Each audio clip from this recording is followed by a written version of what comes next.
On Thursday, her killer, a 28-year-old man, was sentenced to life imprisonment with minimum 17-year non-parole period. The courts of New Zealand said in a statement, overall, the circumstances of the murder showed a high level of callousness, including the intimate nature of the murder itself. In his November 2019 trial, the prosecution argued that the man, whose name cannot be released due to a suppression order, eroticized Melane's death because of a morbid sexual interest, and the court heard how he had taken trophy photos of her body and watched violent pornography while her body lay in the room. The key pillar of the man's defense was that Millen, 21, enjoyed rough sex, and that her death was an accident that came about as a result of consensual choking. As a consequence, media coverage of the trial was filled with details about Millane's personal life and alleged sexual preferences, even as the accused remained anonymous. Claims of a sex game gone wrong are not new.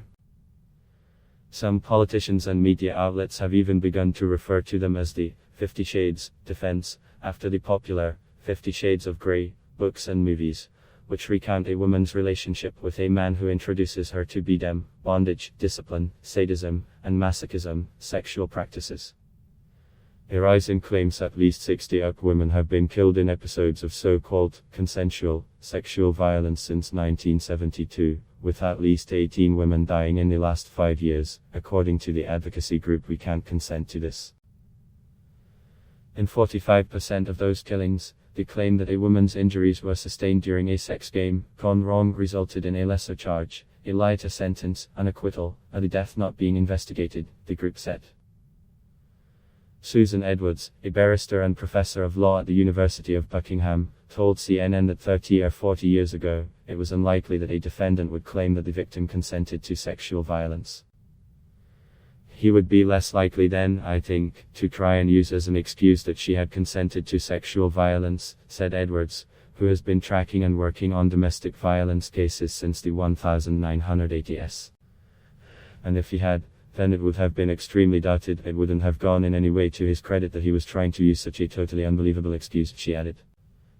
Now, regrettably, there are some people that might be willing to believe it because we now live in a world where some people are tolerating this commercial sexualization of violence, she added.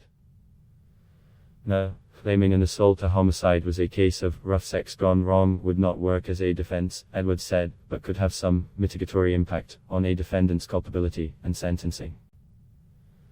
In some cases, defendants could be handed sentences with no jail time. To establish murder, there has to be intention. So, if they can convince the jury that there was no intention to kill, then the verdict will be one of manslaughter, added Edwards, who has been working to make strangulation a standalone offense in the UK. In the UK, strangulation or choking is only charged if it occurs in the course of committing some other indictable offense, such as rape.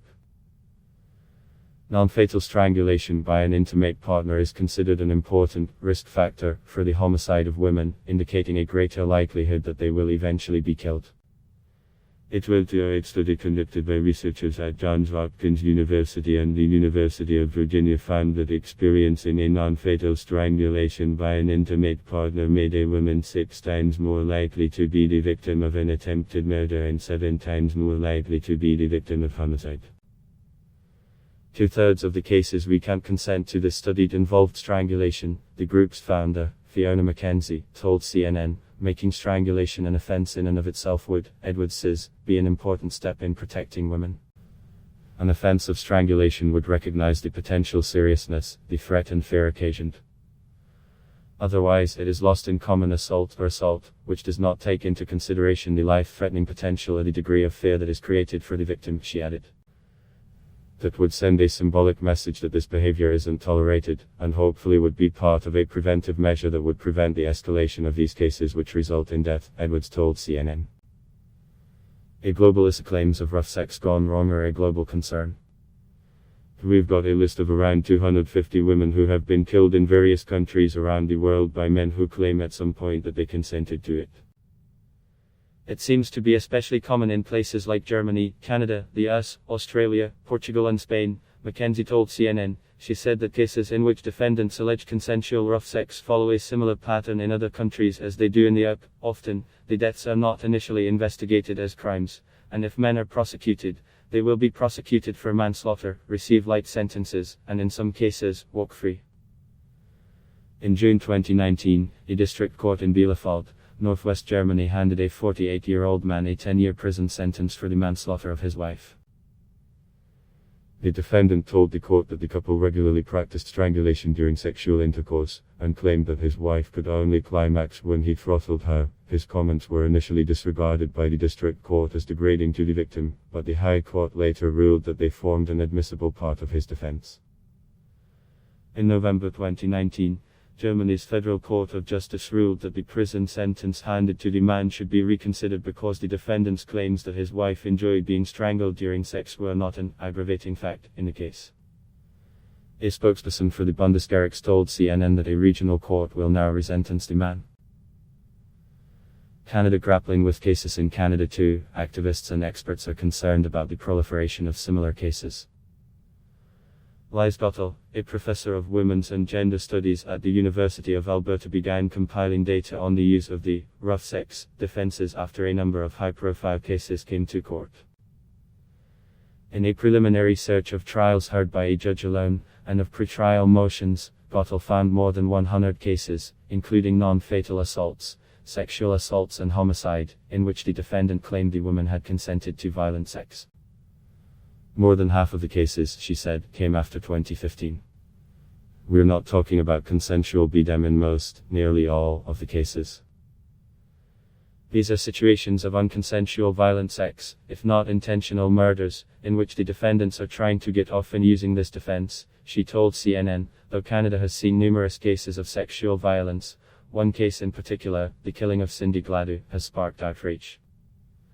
Gladue, an Indigenous mother of 3, bled to death in a hotel room from an 11-centimeter wound in her vaginal wall in 2011. In a murder trial, prosecutors argued that Bradley Barton, who had paid for sex with Gladue for 2 consecutive nights, cut the inside of her vagina with a sharp object with intent to seriously harm or kill her.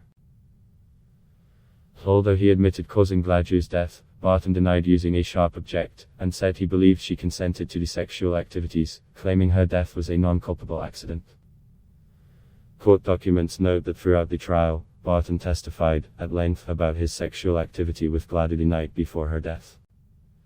Canada's Supreme Court noted that Gladue was repeatedly referred to as a native prostitute by both the defense and the prosecution. This, the Supreme Court said, had devastatingly prejudicial effects on the outcome of the case, and did not dissuade prejudicial and stereotypical assumptions about Indigenous women working in the sex trade.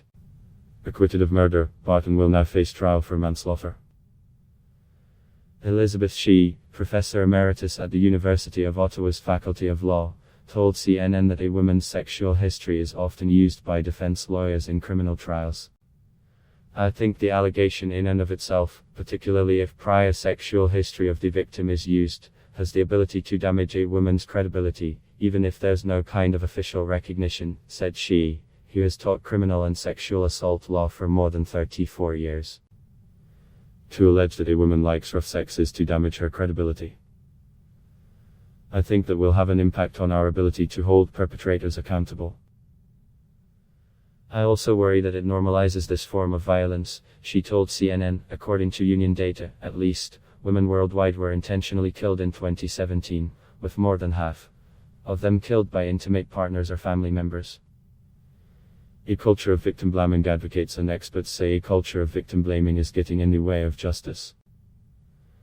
In every case, the woman's sexual history, alleged sexual history, is presented in court as part of the justification for her killing. The victim blaming and reporting on it is the same wherever you go, Mackenzie told CNN. Women are blamed for their behavior, said Tony Van Pelt, president of the National Organization for Women Now. Their sex lives are always questioned, whether or not they are sexually active, and what kind of sexual activity do they participate in, and were they drinking, these things that have nothing to do with what's happened to them. There's no emphasis on the men and the male behavior. Where is their sexual history? Where is their history of violence against women? Were they drinking? Were they stalking? Have they been in jail for this before? The emphasis is that she deserved it, because she enjoyed or had pleasure from sex, Van Pelt added. Experts say this victim blaming is exacerbated by the normalization of sexual violence in culture and media. The commercialization of sexual violence is relevant in every plot almost, of a book or film or media that enables the male perpetrator to rely on those kinds of discourses and narratives, Edward said. CNN's Nadine Schmidt contributed to this report.